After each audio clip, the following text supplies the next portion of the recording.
ఒకరి తర్వాత ఒకరు ఒకటి తర్వాత ఒకటి సార్వత్రిక ఎన్నికల తర్వాత చాలా మంది వైసీపీ నాయకులకు సంబంధించి ట్రెండింగ్ లో ఉన్న ముచ్చటిది.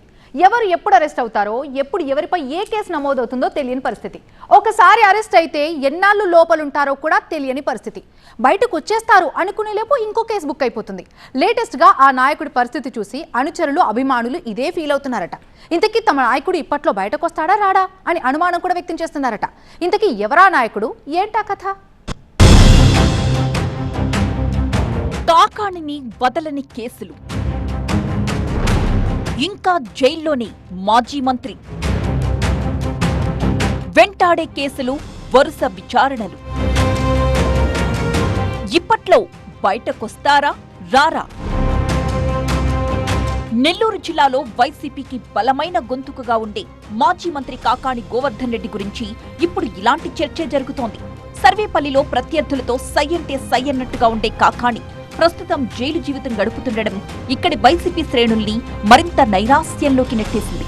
అరెస్టులు, విచారణలు ప్రస్తుత పరిస్థితుల్లో కామన్ అనుకున్నప్పటికీ ఆయన్ని వరుస కేసులు వెంటాడుతున్న తీరు చర్చనీయాంశంగా మారింది. ఒక కేసులో బెయిల్ వస్తుంది అనుకుంటున్న తరుణంలో మరో కొత్త కేసు కాకాణిపై నమోదవుతోంది. ఇటీవల ఆయనపై మొత్తంగా 4 కేసులు నమోదు కాగా ఇప్పుడు అందులోకి మరొకటి కూడా జత కలిసింది. దీంతో ఆయన జైలు నుంచి బయటకు రావడం ఎప్పుడు అన్నదే అంతు చిక్కని ప్రశ్నగా మారింది. గడిచిన 3 నెలల్లో కాకాణి గోవర్ధన్ రెడ్డిపై 5 కేసులు నమోదయ్యాయి. ఒక్కో కేసులో కోర్టు అనుమతితో కాకాణి గోవర్ధన్ రెడ్డిని కస్టడీలోకి తీసుకుని విచారణ చేస్తున్నారు పోలీసులు. సర్వేపల్లి నియోజకవర్గంలోని వరదాపురం వైట్ క్వార్ట్జ్ మైన్లో అనుమతులు లేకుండా అక్రమంగా తవ్వకాలు చేశారంటూ అధికారులు చేసిన ఫిర్యాదుతో కాకాణిపై తొలి కేసు నమోదైంది. ఆ తరువాత విచారణకు రావాలంటూ కాకాణికి చాలాసార్లు నోటీసులిచ్చారు పోలీసులు. ముందస్తు బెయిల్ కోసం కోర్టును ఆశ్రయించిన మాజీ మంత్రి చాన్నాళ్ల పాటు ఆ నోటీసులకు రెస్పాండ్ కాలేదు. దాదాపు 2 నెలల పాటు అజ్ఞాతంలోకి వెళ్లిన కాకాణిని బెంగళూరులో అదుపులోకి తీసుకుని రిమాండ్కు తరలించారు పోలీసులు.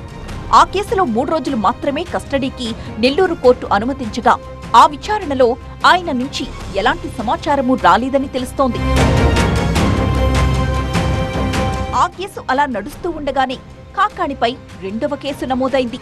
మాజీ మంత్రి, సిట్టింగ్ ఎమ్మెల్యే సోమిరెడ్డి చంద్రమోహన్ రెడ్డిపై అనుచిత వ్యాఖ్యలు చేశారని మంగళగిరిలో మరొక కేసు బుక్ అయింది. ఇక ఈ ఇష్యూలో కాకాణిని గుంటూరు కోర్టులో హాజరుపరిచారు పోలీసులు. అయితే ఆ కేసులో హైకోర్టు నుంచి కాకాణికి కాస్త ఊరట దొరికింది. అయినా ఏమిటి లాభం? ఆలోపే కాకాణిపై 3వ కేసొచ్చి పడింది.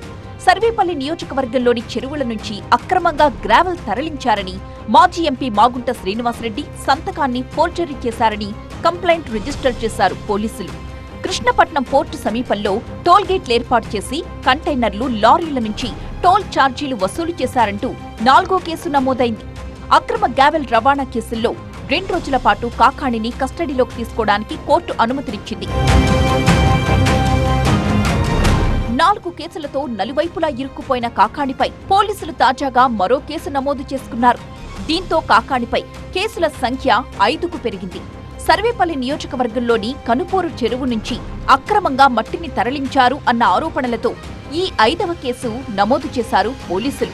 ఎన్నికల సమయంలో పంచేందుకని మద్యం నిల్వ ఉంచారన్న ఆరోపణలు కాకాణి మీద ఉన్నాయి. త్వరలోనే ఆ కేసు కూడా కాకాణిని చుట్టేసే ప్రమాదం ఉందన్న ప్రచారం జరుగుతోంది.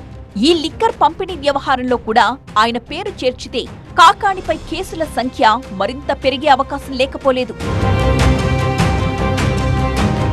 గత 5 ఏళ్ల పాటు మంత్రిగా ఒక రేంజ్లో రాజకీయం చేసిన కాకాణి ఇప్పుడు వరుస కేసులతో ఇబ్బంది పడుతూ ఉండడం ఆయన అనుచరులను, వైసీపీ శ్రేణులను కలవరానికి గురిచేస్తోంది.